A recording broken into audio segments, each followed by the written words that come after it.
Ready alle? Okay. Easter, you will get 1 minute and your time starts now. ആഗോളവൽക്കരണത്തിലൂടെ രാജ്യങ്ങൾക്ക് തമ്മിലുള്ള അതിർത്തികൾ ഇല്ലാതെയാകുന്ന 21ാം നൂറ്റാണ്ടിലാണ് ഉന്നത വിദ്യാഭ്യാസത്തിന്റെ പ്രാധാന്യം നമ്മൾ മനസ്സിലാക്കേണ്ടത്. ലോകത്തിലെ തന്നെ സർവകലാശാലകളുടെ QS റാങ്കിങ്ങിൽ ആദ്യത്തെ 100-ൽ ഇന്ത്യയിൽ നിന്ന് ഒരു സർവകലാശാലയോ ഒരു വിദ്യാഭ്യാസ സ്ഥാപനം പോലും ഇല്ല എന്നുള്ളത് ഏകശിലാത്മകമായ വിദ്യാഭ്യാസ വ്യവസ്ഥയുടെ ബലഹീനതയാണ് കാണിക്കുന്നത്. വിദേശകാര്യ മന്ത്രാലയത്തിന്റെ കണക്കുകൾ അനുസരിച്ച് 2022-23 ഇന്ത്യയിൽ നിന്ന് ഉന്നത വിദ്യാഭ്യാസത്തിന് വേണ്ടി അമേരിക്ക എന്ന രാജ്യത്തിലേക്ക് പോയ വിദ്യാർത്ഥികളുടെ എണ്ണത്തിൽ 35% വർധനവുള്ളത്. ശരാശരി ഒരു വർഷം 7.5 ലക്ഷം വിദ്യാർത്ഥികളാണ് അവരുടെ ഉന്നത വിദ്യാഭ്യാസത്തിന് വേണ്ടി മറ്റു രാജ്യങ്ങളെ ആശ്രയിക്കുന്നത്. തികഞ്ഞ വൈജ്ഞാനികമായ മസ്തിഷ്ക ചോർച്ചയ്ക്ക് ഇത് വഴിതെളിക്കുന്നു എന്ന് തന്നെയാണ് എനിക്ക് പറയാനുള്ളത്. ഇന്ത്യയിൽ ഇന്ന് നിലവിലുള്ള ചില പ്രീമിയർ സ്ഥാപനങ്ങളിൽ മാത്രം ലഭ്യമാകുന്ന ഫോറിൻ എക്സ്ചേഞ്ച് പ്രോഗ്രാമിലൂടെ ഉയർന്ന തൊഴിലവസരങ്ങളും ഉയർന്ന ജീവിത സാഹചര്യങ്ങളും ഒരു ചെറിയ വിഭാഗം വിദ്യാർത്ഥികൾക്ക് മാത്രം ലഭിക്കുമ്പോൾ വിദേശ സർവകലാശാലകൾ ഇന്ത്യയിൽ വരുമ്പോൾ ഇതിന്റെ സാമാന്യവൽക്കരണത്തിലേക്കും സാർവത്രികമായ വിദ്യാഭ്യാസത്തിലേക്കും നയിക്കുമെന്നാണ് എനിക്ക് പറയാനുള്ളത്. Yes. Your time has ended now, Arun. You will get 1 minute. Your time starts now. ഉന്നത വിദ്യാഭ്യാസ കൗൺസിലിന്റെ മുൻ വൈസ് ചെയർമാനായിരുന്ന TP ശ്രീനിവാസൻ നിരവധി ബില്ലുകളടക്കം തയ്യാറാക്കി നൽകിയിട്ടും അതിലൊരു തീരുമാനമെടുക്കാൻ മാറി വന്ന സർക്കാർ സംവിധാനങ്ങൾക്ക് കഴിയാതെ പോയി എന്നത് സൂചിപ്പിക്കുന്നത് വിദേശ സർവകലാശാലകളുടെ കടന്നുകയറ്റം ഉന്നത വിദ്യാഭ്യാസ രംഗത്തിന്റെ ഗുണനിലവാരത്തിന് തകർച്ചയാകുമെന്ന് അവരും അത്രമേൽ ആശങ്കപ്പെടുന്നുണ്ട് എന്നത് തന്നെയാണ്. കാലമത്രയും എതിർത്തിരുന്ന ചില സ്വകാര്യ നയങ്ങളെ കണ്ണടച്ചനുകൂലിക്കുന്ന ചില പ്രത്യേകതരം ആളുകൾ ലക്ഷ്യം വെക്കുന്നത് ഉന്നത വിദ്യാഭ്യാസ രംഗത്തിന്റെ ഗുണമേന്മയ്ക്കപ്പുറത്തേക്ക് കോർപ്പറേറ്റ് ഭീമന്മാരുടെ സാമ്പത്തിക വളർച്ച മാത്രമാണ്.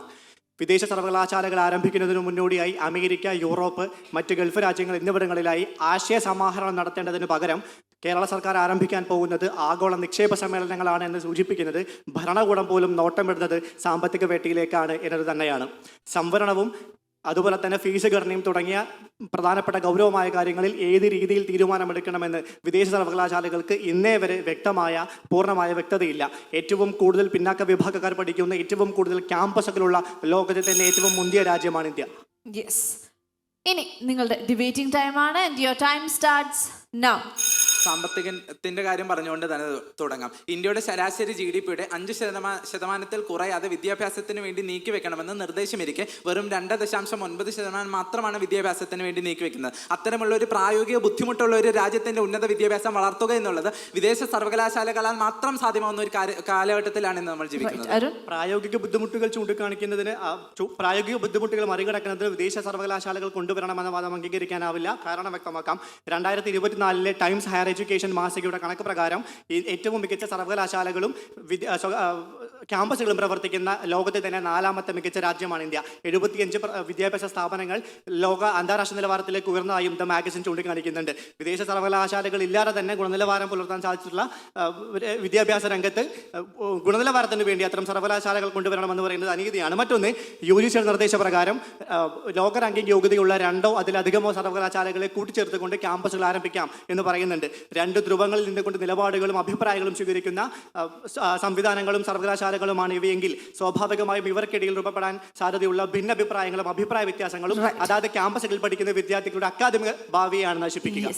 എന്റെ പ്രിയ സുഹൃത്തെ, അത്തരമുള്ള വലിയൊരു എക്സ്പോഷർ വിദ്യാർത്ഥികൾക്ക് ലഭിക്കുക എന്നുള്ള ഉദ്ദേശത്തോടു കൂടി തന്നെയാണ് വിദേശ സർവകലാശാലകൾ ഇന്ത്യയിൽ വരണമെന്ന് പറയുന്നത്. പുറത്തുപോയി അത്തരത്തിലുള്ള സ്വന്തം രാജ്യത്തിൽ നിന്ന് വിട്ടുപോയി പഠിക്കുന്നതിന് പകരം ഇന്ത്യയിൽ തന്നെ അത്തരമുള്ള അന്തർദേശീയമായ രീതിയിൽ കാര്യങ്ങൾ മനസ്സിലാക്കാൻ വിദ്യാർത്ഥികളെ സഹായിക്കുന്നു എന്നാണ്. മാത്രമല്ല, നിലവാരത്തിനെ കുറിച്ച് പറഞ്ഞു. വിദേശ സർവകലാശാലകൾ പെഡഗോഗിക്കൽ അപ്രോച്ച് എന്ന് പറയുന്ന പല രീതികളുള്ള കൺസ്ട്രക്റ്റീവ് ഉൾപ്പെടെയുള്ള പല രീതിയിലുള്ള പെഡഗോഗിക്കൽ അപ്രോച്ചുകളിലൂടെയാണ് അവരുടെ നിലവാരം ഉയർത്തുന്നതെന്ന് പഠനങ്ങൾ തെളിയിക്കുന്നതാണ്. എങ്ങനെയാണ് അവരുടെ നിലവാരം മോശമാണെന്ന് നമുക്ക് പറയാൻ സാധിക്കും. പെഡഗോജിക്കൽ അപ്രോച്ച് വെച്ചുകൊണ്ടുള്ള നിലവാരത്തെ ചൂണ്ടിക്കാണിച്ചത് തന്നെ ഈ പ്രിയപ്പെട്ട സുഹൃത്ത് പറഞ്ഞ ചില വിദേശ സർവകലാശാലകൾ പ്രതിസന്ധികൾ നേരിടുന്നതിൽ പിന്നാക്കം പോകുന്നുണ്ട് എന്ന് കണക്കുകൾ പോലും സൂചിപ്പിക്കുന്നുണ്ട്. അതായത് വിദ്യാഭ്യാസ രംഗത്തെ തൊഴിലവസരങ്ങൾ അനിശ്ചിതത്വത്തിലാകുമെന്ന് ചൂണ്ടിക്കാണിച്ചുകൊണ്ട് നിരവധി ആളുകളെ, 100 ആളുകളെ ജോലിയിൽ നിന്നും പിരിച്ചുവിട്ട ഓസ്ട്രേലിയയിലെ ഡീക്കിൻ സർവകലാശാലയും അന്താരാഷ്ട്ര വിദ്യാർത്ഥികളുടെ കണക്ക്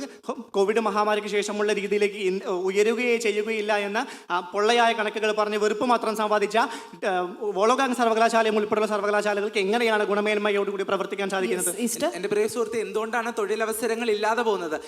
ആസ്ട്രോ ടെക്നോളജി, ഇക്കോ ടെക്നോളജി മുതലായ കോഴ്സുകൾ പഠിക്കുവാൻ ഇന്ത്യയിലെ ഒരു വിദ്യാർത്ഥിക്ക് സാധിക്കുകയില്ല എന്ന രീതിയിൽ അത്തരത്തിലുള്ള കോഴ്സുകൾ ഇല്ലാത്തത് കൊണ്ട് തന്നെ അത്തരമുള്ള കോഴ്സുകളുമായി ബന്ധപ്പെട്ട തൊഴിലവസരങ്ങളും ഇന്ത്യയിലില്ല. അതുകൊണ്ടാണ് വിദ്യാർത്ഥികൾ തൊഴിൽ തേടി മറ്റു രാജ്യങ്ങൾക്ക് പോകുന്നത്. അത്തരത്തിലുള്ള കോഴ്സുകൾ ഇന്ത്യയിൽ പ്രാവർത്തികമാക്കുന്നതിനോടുകൂടി അതിനനുപാതമായ തൊഴിലവസരങ്ങളും ഇന്ത്യയിൽ സൃഷ്ടിക്കപ്പെടുകയാണ് ചെയ്യുന്നത്. ഓപ്ഷൻസ് കൂടുന്നു. തൊഴിലവസരങ്ങൾക്ക് വേണ്ടി വിദേശ സർവകലാശാലകൾ രാജ്യത്ത് കൊണ്ടുവരണമെന്ന് പറയുന്നത് അപകടകരമായ അവസ്ഥയിലാക്കാണ് നയിക്കുക.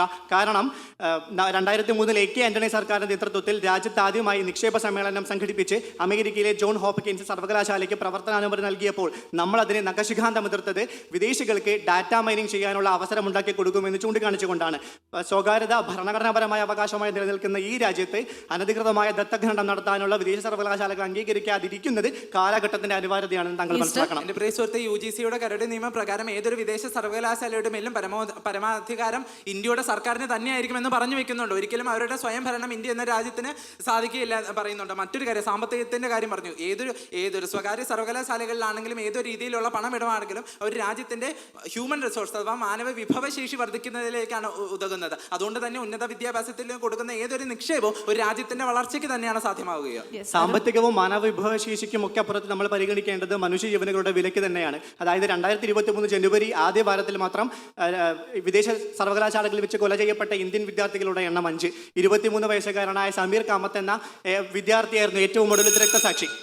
Right, your time has ended. Easter and Arun, രണ്ടുപേരും ഒന്ന് കൈകൊടുത്ത് പിരിഞ്ഞോളൂ. Let me invite the next pair onto stage. Federal Bank Speak for India, Kerala Edition Season 8 in association with Madhrbhoomi.